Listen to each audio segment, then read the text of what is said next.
Philadelphia. A good Friday morning to you, Bird Brains. I've got my coffee in hand, some water, and for this one, I busted out the peace pipe. So, salutations.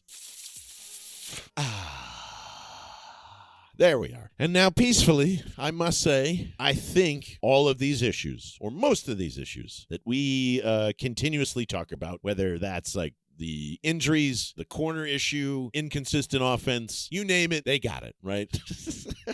I think most of it, the majority of it, are bye-week problems. So I don't want to get stuck in the mud of a lot of this stuff. But I do have still one bone to pick with Howie Roseman in this whole Brandon Graham situation. And it is not because I'm upset that he unretired. And I am not upset that it looks desperate, because the Eagles are fucking desperate for pass rush help. It is not because Brandon Graham is old and I believe he'll get injured again. And I think those have been most of the critiques that you've heard this week. I am mad that he wasn't signed in August or earlier when he was basically forced out because he didn't really want to retire. It was just, hey, heads up, probably not going to be any room for you this time. You're a Super Bowl champion when that happened. You made it back from injury. What a great way to go out. And it seems as if Brandon Graham had a tiny little inkling of steam still left in his tank to say, I still want to be here.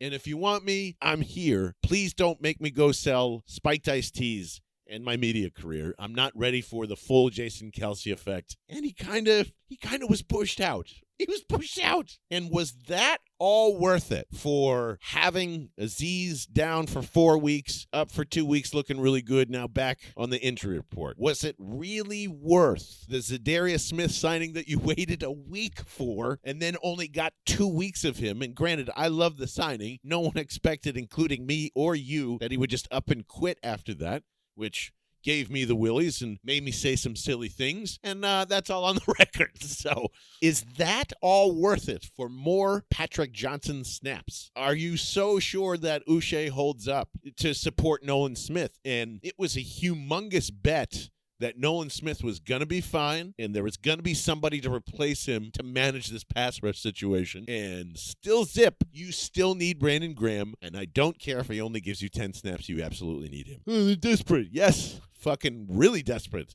The guy that they're about to play again, Jackson Dart, would have been helpful. He would have been ready for either Giants game. And you get Jackson Dart down at least once if Brandon Graham is on the field. At least once. There's no one to really close here. And this defense is really, really hoping to stop you in the red zone. Not any different than pretty much any defense you've ever heard in your entire life run through Philadelphia. Bend, don't break. Okay, great. That's a nice way of saying we don't have any pass rush. Our secondary is a lot better than our front seven at the moment, and that's all I got. Going to be very interesting moving forward of what the defense does, how it adapts, because this has been a lot on Vic Fangio's plate. Thank goodness that Jakorian Bennett is back and up this week, and my guess is he is going to probably start, and I am rooting for him. We all are, because one, Howie Roseman used trade assets on him, and we want that to work out and him to look smart. And two, he's on the mic saying this has been some of the toughest, or no, the toughest stretch in his career in terms of the trade, what it's done to him mentally, the injury, trying to stay on the same page of a very tough defense. And if you can give Azeez 4 weeks to go learn the defense, which I'm assuming is what the issue was, Jakorian gets here so late, and he's way better than Ringo. We can say that now. Still kind of the same semi-angle mistakes that Ringo has, but man, at least he can recover a little better. Tackle about the same, as far as our eyes can tell us so far. Between him and Cooper DeJean, and again, I praying to the football gods, I'm so sorry for my Desmond Ridder sins. That has made the run defense look as lethal as it did last year. I thought it really helped Jordan Davis again. Granted, it wasn't like a big splashy game for anybody other than Jalen Carter against the Vikings. So I'm looking forward to Jakorian Bennett. Dory Jackson is also down here, and I doubt he's going to go.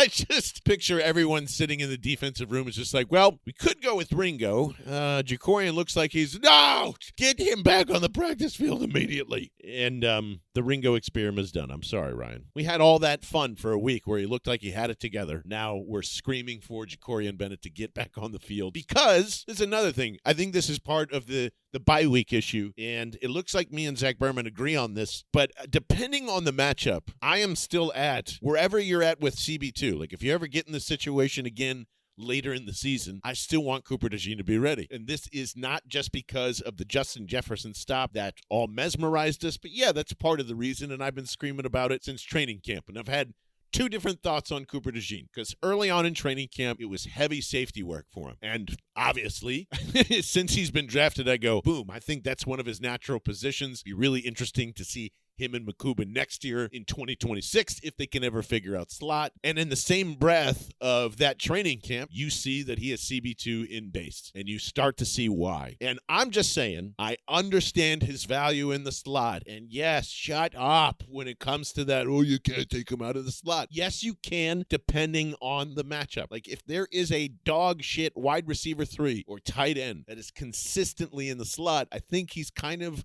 a wasted matchup. And people jump all over. It's like, yes, but John, if you take him further away from the ball, that destroys the run game a little bit. Not with Cooper DeJean here. Like, you have to space these guys out now, because with not signing Brandon Graham, you've also created a large problem for what to do with Jahad Campbell at the moment, since the Cooper DeJean is back. And now I understand Vic's issue, because that is just tough. Campbell right now is the best in space in his NFL career. He can rush from the edge, and I think a multitude of us, including me and Ramos, when we were riffing, before the season started about his skill set. Yeah, he can win on some blitzes around the edge. He obviously can blitz through the gaps, but just put him there and try to make him as consistent as possible as an edge rusher is as silly as what the Saints did with Zach Bond. If you can get Cooper away from the ball to cover the next best wide receiver, especially if Q and his hamstring are still laboring like they are now, I do think you're going to eventually need more outside help than inside help. I'm going to keep saying it until I'm blue in the face. We either believe the song or not. Can he cover the number one,